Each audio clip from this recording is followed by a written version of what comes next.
saat ini akan kita praktekkan yang pertama dari pantulan cahaya. Pertama, kita sudah menemukan cahayanya, yaitu cara kita menggunakan celahan cahaya atau celahan ini, kemudian kita senterkan, maka akan menghasilkan pantulan cahaya. Nah, setelah itu kita berikan kaca. Nah, kaca ini adalah cermin datar. Kemudian kita ukur dari jarak dari cahayanya ke cermin datar, maka kita ukur berapa.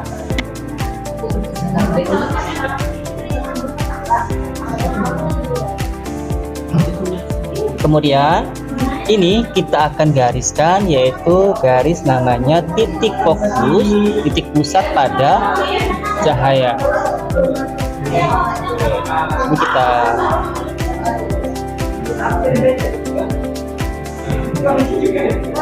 kemudian kita lihat cahayanya di dalam cermin datar itu akan disebut dengan maya.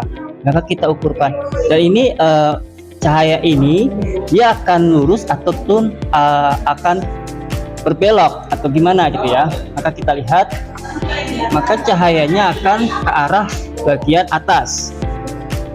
Ini 90 kan?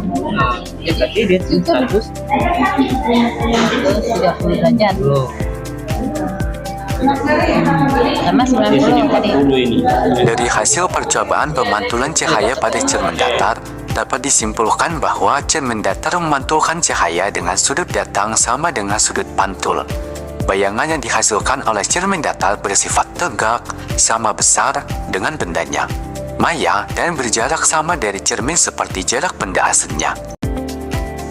Pada percobaan ini, kita menggunakan lilin sebagai objek dan cermin cembung sebagai media pemantulan cahaya.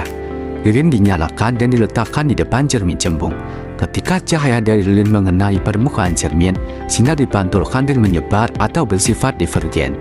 Saat diamati, bayangan lilin tampak berada di belakang cermin. Bayangannya terlihat tegak, namun ukurannya lebih kecil dibandingkan lilin asli. Selain itu, bayangan tidak dapat ditangkap oleh layar, karena cermin cembung bayangannya terbentuk sifat maya dan tidak nyata. Bayangan hanya dapat dilihat langsung melalui mata. Inilah alasan mengapa cermin cembung banyak digunakan pada kendaraan spion dan cermin keamanan. Cermin ini memperluas bidang pandangan sehingga objek di area lebih luas tetap bisa terlihat walaupun tampak lebih kecil. Kesimpulannya adalah, pada cermin cembung cahaya dipantulkan menyebar sehingga bayangan tidak dapat ditangkap layar. Bayangan tampak di belakang cermin, bersifat tegak, maya, dan diperkecil. Cermin cembung cocok digunakan untuk memperluas bidang pandang, misalnya pada spion kendaraan. Yang ketiga, kami akan mempraktekkan yaitu cermin cekung.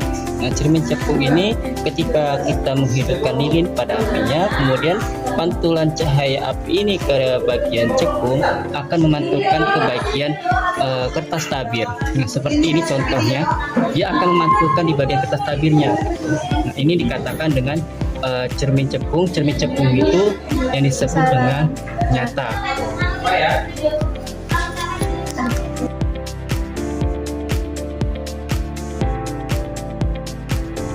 Kesimpulannya adalah, pada cermin cekung, cahaya dipantulkan dan cenderung berkumpul.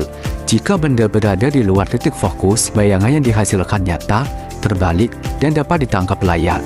Namun, jika benda berada lebih dekat dari titik fokus, bayangan menjadi maya, tegak, dan diperbesar. Cermin cekung cocok untuk alat yang memerlukan bayangan besar atau cahaya terfokus, seperti kaca rias, senter, dan